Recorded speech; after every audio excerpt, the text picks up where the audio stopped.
রাত 2টায় ঘুমিয়ে পড়লাম। ঘুমানোর কিছুক্ষণ পরে আমার মনে হলো কেউ আমায় স্পর্শ করছে। চোখ মিলতেই দেখি আমার শ্বশুর। তাকে দেখে আমি অবাক হয়ে গেলাম। শ্বশুর কি ভুলে গেলেন যে আমি তার বউ নই, আমি তার ছেলের বউ? আমি তাড়াতাড়ি নিজেকে সামলিয়ে বললাম, আমি মা নই, কিন্তু তিনি নিজের আবেগে মগ্ন ছিলেন। এত বয়সে এসেও তার এমন উত্তেজনা দেখে আমি অবাক হয়ে গেলাম। তারপর তিনি আমার সাথে জোর করলেন আর বললেন, বৌমা, আমি তোমার সৌন্দর্য দেখে পাগল হয়ে গেছি। আজ আমি তোমাকে চাই, কোনো শব্দ করো না, তোমার শাশুড়ি দেখে ফেলবে। তার এমন কথা শুনে আমার সব ভিজতে শুরু করলো। এই গল্পের বাকি অংশ শুনলে তোমাদের পানি চলে আসবে। আমার নাম রাবেয়া। আমি অনেক সুন্দর দেখতে, শরীরের গঠন আর নাই বা বললাম। একটু স্বাস্থ্যবান হওয়ায় আমাকে নাকি আরো বেশি সুন্দর লাগে, এটা সবাই বলে। সামিয়া ব্লগের গল্পগুলো তোমরা শুনো, কিন্তু সাবস্ক্রাইব করো না।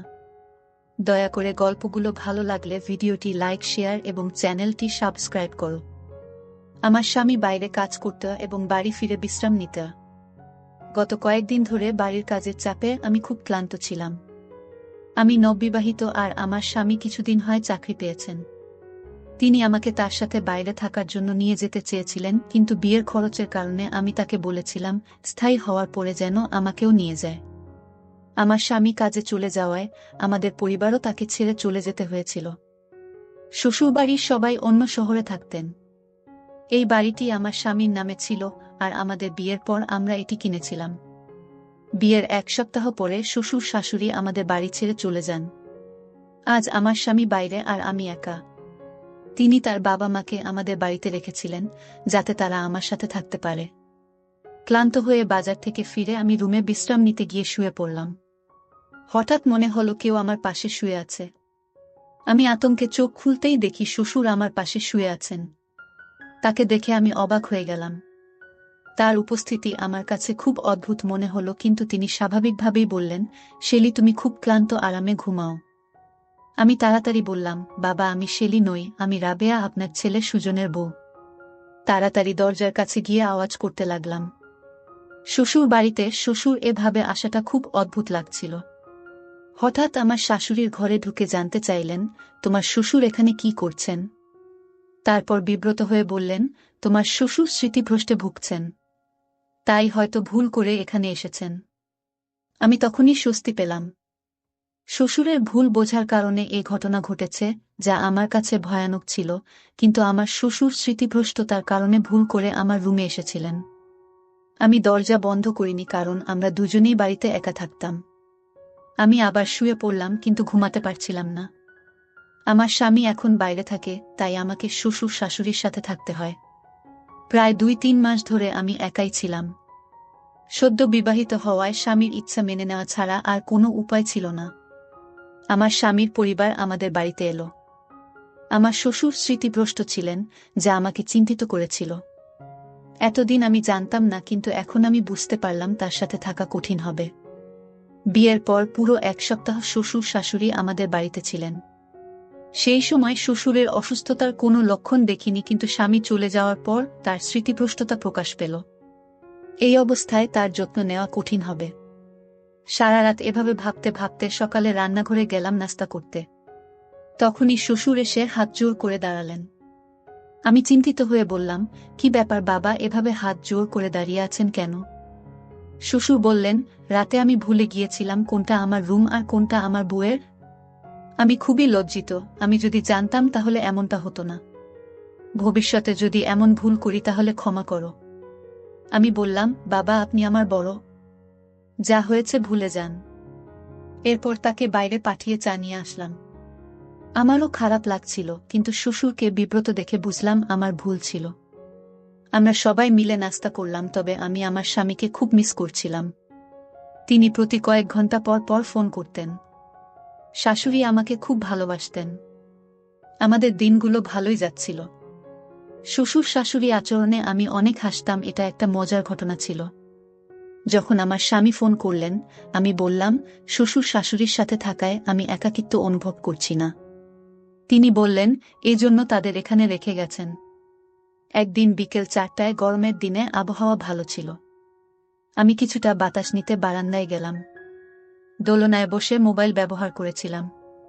হঠাৎ শ্বশুর এসে বললেন, তোমার হাত অনেক সুন্দর, তুমিও অনেক সুন্দর। তোমাকে আগের মতোই সুন্দর লাগছে। এটা শুনে আমি লজ্জা পেলাম এবং উঠতে চাইলাম। তিনি আমার হাত ধরে টেনে নিলেন। আমি রেগে বললাম, বাবা আপনি কি করছেন? তিনি হেসে বললেন, রাবেয়া আমি তোমার সাথে রোমান্স করব। তোমার সৌন্দর্য দেখে মুগ্ধ হয়েছি। বুঝলাম তিনি ভুলে গেছেন তিনি কার সাথে আছেন। শ্বশুর আবারও ভুলে গেলেন যে আমি তার বউ নই, আমি তার ছেলের বউ। আমি তাড়াতাড়ি নিজেকে মুক্ত করে বললাম, আমি মা নই। কিন্তু তিনি নিজের আবেগে মগ্ন ছিলেন। এত বয়সে এসে তার উত্তেজনা দেখে আমি হতবাক হয়ে গেলাম। এই সময় ঠান্ডা হাওয়া খেতে খেতে বারান্দায় এসে জিজ্ঞেস করলেন, কি ব্যাপার, কোনো সমস্যা আছে? আমি উত্তর দেওয়ার আগেই মা শ্বশুরের হাত ধরে তাকে ছাদ থেকে নামিয়ে নিলেন। তিনি বললেন, শ্বশুরের দিনে কয়েকবার এমন খিঁচুনি হয়। পরের দিন সুজন ফোন করল। আমি তাকে বিষয়টি বলতে চাইলাম, কিন্তু মা এসে বললেন, তুমি তোমার বাবার কর্মকাণ্ডের কথা বলছ। শ্বশুর জানতেন যে আমার স্বামী প্রতিদিন সন্ধ্যা 5টায় ফোন করে। শ্বশুর মোবাইল নিয়ে আসলেন এবং সুজনের সাথে কথা বলার সময় তাকে কথোপকথনে জড়িয়ে ফেললেন। অনেকক্ষণ পর যখন শ্বশুর ফিরলেন, তখন আমি সুজনের সাথে কথা বলার সুযোগ পেলাম না। মা বললেন, কেন কল কেটে দিল? এরপর বাবা বললেন, সুজনের একটি গুরুত্বপূর্ণ মিটিং আছে, রাতে ফোন করলে তখন কথা বলল। সারা রাত অপেক্ষা করেও সুজনের কল পেলাম না। আমার শাশুড়ি পাশে বসে টিভি দেখছিলেন। তিনি বললেন, বোমা তোমার বাবার কাজের সঙ্গে সুজনের কোনো সম্পর্ক নেই। দয়া করে তাকে এ বিষয়ে কিছু বইল না, নইলে সে টেনশনে পড়ে যাবে। আমি সময় মতো ওষুধ দিচ্ছি, তোমার বাবা তাড়াতাড়ি সুস্থ হয়ে উঠবে। আমি বিভ্রান্ত হয়ে মায়ের দিকে তাকালাম। তিনি বললেন, আমরা অনেক বছর ধরে বড় ছেলে ও পুত্রবধূর সঙ্গে থাকছিলাম। ওরা আমাদের খুব কষ্ট দিত, তাই সুজন যখন আমাদের এখানে থাকতে বলল, আমরা খুশি হলাম। তোমার বাবা সিডি থেকে পরে গুরুতর চোট পেয়েছিলেন। এরপর থেকে আমাদের বর ছেলে ও মেয়ের জামাই আমাদের বাড়ি থেকে বের করে দিতে চেয়েছিল। সুজন আমাদের তার বাড়িতে রাখার সিদ্ধান্ত নিয়েছে এবং তোমার বাবার ওষুধের খরচ বহন করছে। তোমার বাবার ওষুধের খরচ বহন করছে এবং এখন সেখানে এসে আমাদের সাহায্য করেছে। এখানে বসবাস করে আমি স্বস্তি পাচ্ছি। আগে ভয় ছিল যে সুজন তার ইচ্ছামতো বিয়ে করে বর পুত্রবধূ মতো কাউকে নিয়ে আসবে, কিন্তু তোমার সঙ্গে থেকে এখন স্বস্তি পাই। ছেলেটাও ভালো আর মেয়েটাও ভালো। তাই সুজনকে কিছু বলবেন না, যেন চিন্তিত না হয়। তোমার বাবার অবস্থা আগের থেকে ভালো, কিন্তু সুজন তার বাবা মায়ের প্রতি খুব সদয়। তিনি আমাদের সমস্যার সমাধানের জন্য আমাদেরকে তার বাড়িতে নিয়ে এসেছেন। যদি বলো তোমার বাবার খিঁচুনি আছে, সুজন কষ্ট পাবে এবং হয়রানি করবে। আমাদের সে ছাড়া আর কোনো সাপোর্ট নেই। আমাদের ছোট ছেলের বাড়ি থেকে বের হলে কোথায় যাব? শ্বশুর শাশুড়িকে এই বৃদ্ধ বয়সে কোথায় নিয়ে যাব? মায়ের কথা শুনে মন ভেঙে যায়। বড় ছেলে ও পুত্রবধূর অবহেলার কারণে শ্বশুর শাশুড়ি তাদের বাড়ি ছেড়ে চলে এলেন। আমি শ্বশুর শাশুড়ির কষ্ট বুঝি, কারণ আমার বাবা মা নেই। সুজনের বাবা মায়ের প্রতি ভালোবাসা দেখে খুব খুশি হই। শ্বশুরের নানা কাজ আমাকে দুশ্চিন্তায় ফেলত। কখনো তিনি আমার কাছে আসতেন, কখনো কোলে নিয়ে যেতেন, কখনো প্রশংসা করতেন যা আপত্তিকর মনে হতো। তিনি আমাকে নিবিড়ভাবে তাকিয়ে দেখতেন। আমার ঘরে প্রবেশ করার চেষ্টা করতেন আর আমাকে তার স্ত্রী মনে করে অদ্ভুত কাজ করতেন। মা আমাকে নিষেধ করলেন, তাই আমি মাকে জিজ্ঞেস করলাম, বাবাকে ওষুধ খাওয়াবেন? বাবাজি স্মৃতিভ্রংশতা বেড়েই চলেছে। সবচেয়ে কষ্টের বিষয় ছিল শ্বশুরমশাই শুধু তার স্ত্রীর ব্যাপারে ভুলে যেতেন, বাকি সবকিছু মনে রাখতেন। অনেক সময় ইচ্ছাকৃতভাবে তার ব্যক্তিগত জিনিস লুকিয়ে রাখতাম, কিন্তু তুচ্ছ জিনিস তিনি মনে রাখতেন। তিনি শুধু আম্মুকে ভুলে যেতেন, আমাকে মা ভাবতেন না। মনে হতো তিনি স্মৃতিভ্রষ্টতা ভুগছেন না। যদি ইচ্ছাকৃতভাবে করতেন তবে তাকে সহ্য করতাম না। স্বামী চলে যাওয়ার পরে 3 মাস অনেক কষ্টে শ্বশুর শাশুড়ির সাথে কাটিয়েছি। রুমের দরজা বন্ধ করে ঘুমাতাম এবং সারাদিন মুখোমুখি না হওয়ার চেষ্টা করতাম। একদিন দুপুরে দরজায় তালা লাগাতে দেখলাম দরজা ভাঙা। চিন্তিত হলাম, কারণ সকাল পর্যন্ত দরজার তালা ঠিক ছিল। বিকালে ঘুমানোর সময়ও আমি সবসময় রুমের তালা লাগিয়ে রাখতাম, কিন্তু আজ তালাটা নষ্ট হয়ে গেছে। কোনোভাবে দরজা ঠিকমতো বন্ধ করেছিলাম। রাতে ঘুমাতে গেলাম, কিন্তু দরজা খোলা থাকায় ঘুমাতে পারছিলাম না। রাত 2টায় ঘুমিয়ে পড়লাম। সকাল 6টায় ঘুম ভাঙল। অবাক হয়ে দেখলাম আমার স্বামীর বদলে শ্বশুর আমার বিছানায়। আমি শ্বশুরকে জানালাম, কিন্তু তিনি আমাকে শেলি বলে ডাকতে লাগলেন এবং আমাকে জড়িয়ে ধরার চেষ্টা করলেন। আমি নিজেকে মুক্ত করার চেষ্টা করছিলাম। তখন সকাল 6টা। স্বামী সুজন হঠাৎ 3 মাস পর ঘরে ঢুকে পড়লেন। আমি নাইট ড্রেস পরা ছিলাম, শ্বশুরও আমার রুমে ছিলেন। সুজন আমার মুখে জোরে থাপ্পড় মারলেন এবং বললেন, আমি বিশ্বাস করতে পারছি না যে তুমি এমন কাজ করেছ। তার কথায় আমি হতভম্ব হয়ে পড়লাম। 2 চোখ দিয়ে পানি গড়িয়ে পড়ল। তাকে বোঝানোর চেষ্টা করলাম, এটা আমার দোষ নয়। বাবা যে স্মৃতিভ্রষ্ট আছে, তাই তিনি আমার রুমে এসেছেন। আমি তাকে সবকিছু সত্যি বললাম এবং বললাম, মা ও বাবা উভয় আমাকে সমর্থন করবে। তখন অবস্থা ছিল যেমন আকাশ ভেঙে পড়ার মতো। বুঝতেই পারিনি যে দুজনে এমন দ্রুত রং বদলাবে। তখন শাশুড়ি কাঁদতে দেখে বলেছিলেন, সুজন, আমি তো তোমাকে আগেই বলেছিলাম তোমার স্ত্রী চরিত্রহীন। ওর আচার ব্যবহার খুব খারাপ। আমি অনেকদিন ধরে তোমাকে বলছি যে তোমার স্ত্রী তোমার বাবাকে পটানোর চেষ্টা করছে, সে তোমাকে ছাড়া থাকতে পারছে না, তাই এমন করছে। শাশুড়ি মা আরও বলেন, এটা তোমার বাবার দোষ নয়, তোমার স্ত্রীর দোষ। এই মেয়েটা খারাপ। মা তখন কান্নায় ভেঙে পড়লেন আর আমি তাকিয়ে দেখছিলাম কতটা সহজে মিথ্যা বলছে সে। শ্বশুর বলল, তোমার স্ত্রী আমাকে প্রলুব্ধ করেছে। বলল, আমার সাথে রাত কাটাবেন না, বললে তোমাকে আমাদের সম্পর্কে মিথ্যা বলবে এবং আমাদের এই বাড়ি থেকে বের করে দেবে। বাবা বললেন, আমি একজন সৎ মানুষ। আমি কখনো কোনো নারীর দিকে তাকাইনি। আমি এই বৃদ্ধ বয়সে এমন পাপ করতে পারি না। তোমার স্ত্রীর কথায় আমার কোনো বিশ্বাস নেই। সুজনের মুখ রাগে লাল হয়ে গেল। সে কিছু না বলে আমার হাত ধরে বলল, তুমি আমার মা বাবাকে কষ্ট দিচ্ছ। তোমার লালসা পূরণ হচ্ছে না বলে আমার টার্গেট হয়ে গেছ। গত 2 মাস ধরে মা আমাকে প্রতিদিন ফোন করে তোমার কিছু ছবিও পাঠিয়েছে, কিন্তু আমি মার কথা বিশ্বাস করিনি। আমার বিশ্বাস ভেঙে দিয়েছ। আজকে আমার সব ভুল ভেঙে গেল। মা বারবার বলার পরেও আমি যদি না আসতাম তাহলে কিছুই জানতাম না। আমি স্বামীর পায়ে ধরে বললাম, তুমি জানো তোমার বাবার স্মৃতিভ্রষ্টতায় ভুগছেন। তিনি সকালে আমার রুমে আসেন এবং আমাকে মা মনে করেন। আজও তেমন কিছু হয়েছে। আমি জানি না মা তোমাকে কি বলেছে, কিন্তু বিশ্বাস করো আমি চরিত্রহীন নই। তোমার বাবাকে আমি নিজের বাবার মতো দেখি, তার সাথে খারাপ কিছু করব কেন? সুজন বলল, আর কিছু শুনতে চাই না, সব শেষ। আমি বললাম, ভগবানের দোহাই, এসব বলো না, আমার সংসার ভেঙে যাবে। আমি মা বাবাকে অনুরোধ করেছি সত্যি বলার জন্য, কিন্তু কেউ কিছু বলল না। তিনি বললেন, আমি এমন কিছু করছি না। আমার স্বামীকে প্রতারণা করিনি। তোমার বাবার সাথে সম্পর্ক থাকা মানে আরও লোকের সাথে সম্পর্ক থাকতে পারে। আমি কখনোই তোমাকে বোকা বানাইনি। আমার স্বামী বলল, তুমি বারবার বোকা বানানোর চেষ্টা করছো। আমি আর বোকা হব না। বাবা মিথ্যা কথা বলার মানুষ নয়। সুজন চুপচাপ ছিল। তারপর বলল, তুমি এখান থেকে চলে যাও। স্বামী আমাকে ধাক্কা দিয়ে বাড়ি থেকে বের করল। আমি মাথা ঘুরে পড়ে গেলাম। জ্ঞান ফিরলে দেখি আমি হাসপাতালের বিছানায়। আমার বিধবা বোন পাশে বসেছিল। স্বামীর সাথে সুখ না পেয়ে বোনের দুঃখ ভাগ করে নিচ্ছিলাম। আমার বোন আমাকে বলল, তুমি কি করেছ?